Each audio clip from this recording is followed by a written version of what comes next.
Great things happen at intersections. In fact, I would argue that some of the most interesting things of the human experience occur at the intersections, in the liminal space, where by liminal, I mean the space in between. There's freedom in that in-between, freedom to create from the indefiniteness of not quite here, not quite there, a new self-definition. Some of the great intersections of the world come to mind, like the Arc de Triomphe in Paris or Times Square in New York City, both bustling with the excitement of a seemingly endless stream of people. Other intersections, like the Edmund Pettus Bridge in Selma, Alabama, or Canfield Drive and Copper Creek Court in Ferguson, Missouri, also come to mind because of the tremendous energy at the intersection of human beings, ideologies, and the ongoing struggle for justice.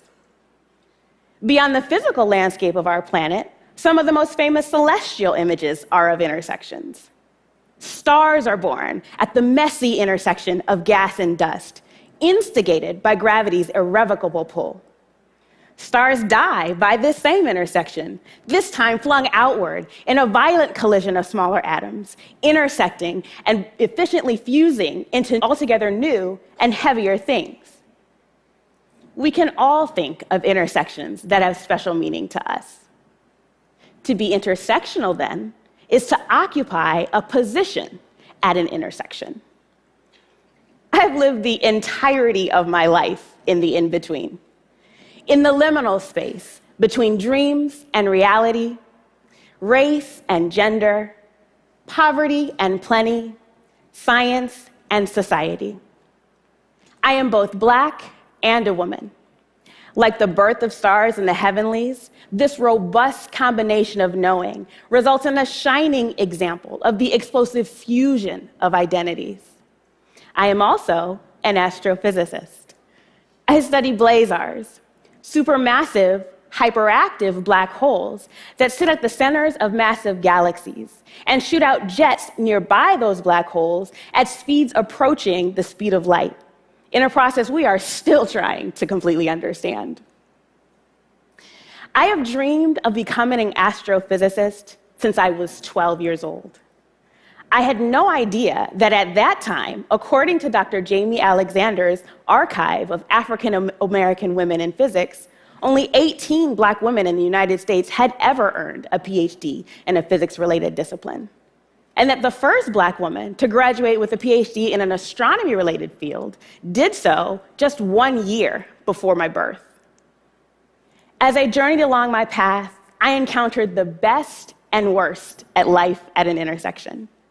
The tremendous opportunity to self-define, the collision of expectation and experience, the exhilaration of victorious breakthroughs, and sometimes the explosive pain of regeneration. I began my college experience just after my family had fallen apart. Our financial situation disintegrated just after my father's departure from our lives. This thrust my mother, my sister, and I out of the relative comfort of middle-class life and into the almost constant struggle to make ends meet. Thus, I was one of roughly 60% of women of color who find finances to be a major barrier to their educational goals. Thankfully, Norfolk State University provided me with full funding, and I was able to achieve my bachelor's in physics. After graduation, and despite knowing that I wanted a PhD in astrophysics, I fell through the cracks. It was a poster that saved my dream, and some really incredible people and programs. The American Physical Society had this beautiful poster encouraging students of color to become physicists. It was striking to me because it featured a young Black girl, probably around 12 years old, looking studiously at some physics equations. I remember thinking, I was looking directly back at the little girl who first dared to dream this dream. I immediately wrote to the society and requested my personal copy of the poster, which to this day still hangs in my office. I described to them in the email my educational path and my desire to find myself again in pursuit of the PhD. They directed me to the Fisk Vanderbilt University Bridge program, itself an intersection of the master's and PhD degrees at two institutions. After 2 years out of school, they accepted me into the program, and I find myself again on the path to the PhD. After receiving my master's at Fisk, I went on to Yale to complete my PhD. Once I was physically occupying the space that would ultimately give way to my childhood aspirations, I anticipated a smooth glide to the PhD. It became immediately apparent that not everyone was thrilled to have that degree of liminality in their space. I was ostracized by many of my classmates, one of whom went so far as to invite me to do what I really came here to do, as he pushed all the dirty dishes from our meal in front of me to clean up. I wish that were an isolated occurrence, but for many women of color in science, technology, engineering, and mathematics, or STEM, this is something they have long endured. 100% of the 60 women of color interviewed in a recent study by Joan C. Williams at UC Hastings reported facing racialized gender bias, including being mistaken for the janitorial staff. This mistaken identity was not reported by any of the white women interviewed for this study, which comprised 557 women in total. Well, there is nothing inherently wrong with a janitorial position. And in fact, my forefathers and foremothers were able to attend college because many of their parents worked these jobs. It was a clear attempt to put me in my place. While there was certainly the acute pain of the encounter, the real issue is that my appearance can tell anyone anything about my ability. Beyond that, though, it underscores that the experiences of women of color in STEM do not experience the same set of barriers that just women or just people of color face. That's why today I want to highlight women of color in STEM, who are inexorably, unapologetically living as the inseparable sum of identities. STEM itself is an intersectional term, such that its true richness cannot be appreciated without considering the liminal space between disciplines. Science, the pursuit of understanding the physical world by way of chemistry, physics, biology, cannot be accomplished in the absence of mathematics. Engineering requires the application of basic science and math to the lived experience. Technology sits firmly on the foundation of math, engineering, and science. Math itself serves the critical role of Rosetta Stone, decoding and encoding the physical principles of the world. STEM is utterly incomplete without each individual piece. This is to say nothing of the enrichment that is realized when STEM is combined with other disciplines.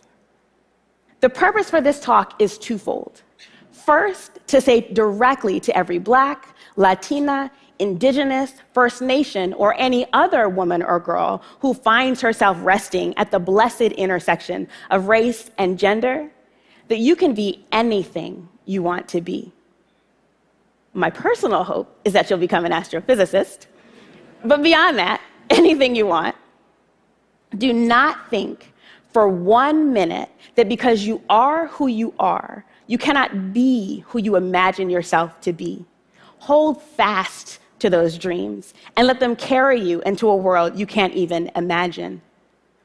Secondly, among the most pressing issues of our time, most now find their intersection with STEM. We have, as a global society, solved most of the single-faceted issues of our time. Those that remain require a thorough investigation of the liminal space between disciplines to create the multifaceted solutions of tomorrow. Who better to solve these liminal problems than those who have faced their whole lives at the intersections? We, as thought leaders and decision makers, must push past the first steps of diversity and into the richer and more robust territory of full inclusion and equal opportunity. One of my favorite examples of liminal excellence comes from the late Dr. Claudia Alexander, a Black woman plasma physicist who passed away this past July after a 10-year bout with breast cancer. She was a NASA project scientist who spearheaded the NASA side of the Rosetta mission, which became famous this year for landing a rover on a comet, and the $1.5 billion Galileo mission to Jupiter, two high-profile scientific victories for NASA, the United States, and the world. Dr. Alexander said it this way: "I'm used to walking between two cultures. For me, it's among the purposes of my life, to take us from states of ignorance to states of understanding with bold exploration that you can't do every day." This shows exactly the power of a liminal person. She had the technical ability to spearhead some of the most ambitious space missions of our time, and she perfectly understood her place as being exactly who she was in any place she was. Jessica Matthews, inventor of the Socket line of sports products like soccer balls that generate renewable energy as you play with them, said it this way: "A major part of invention isn't just creating things. It's understanding people and understanding the systems that make this world."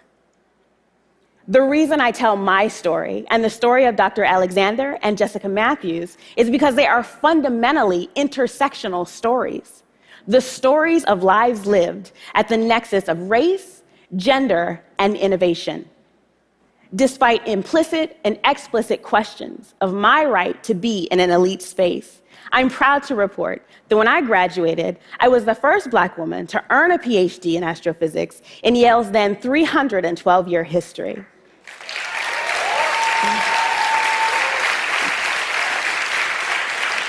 I am now part of a small but growing cadre of women of color in STEM who are poised to bring new perspectives and new ideas to light on the most pressing issues of our time. Things like educational inequities, police brutality, HIV/AIDS, climate change, genetic editing, artificial intelligence, and Mars exploration. This is to say nothing of the things we haven't even thought of yet. Women of color in STEM occupy some of the toughest and most exciting socio-technological issues of our time. Thus, we are uniquely positioned to contribute to and drive these conversations in ways that are more inclusive of a wider variety of lived experience. This outlook can be expanded to the many intersectional people whose experiences, positive and negative, enrich the conversations in ways that outmatch even the best resourced homogeneous groups. This is not a request born out of a desire to fit in. It's a reminder that we cannot get to the best possible outcomes for the totality of humanity without precisely this collaboration, this bringing together of the liminal, the differently lived, distinctly experienced, and disparately impacted. Simply put, we cannot be the most excellent expression of our collective genius without the full measure of humanity brought to bear. Thank you.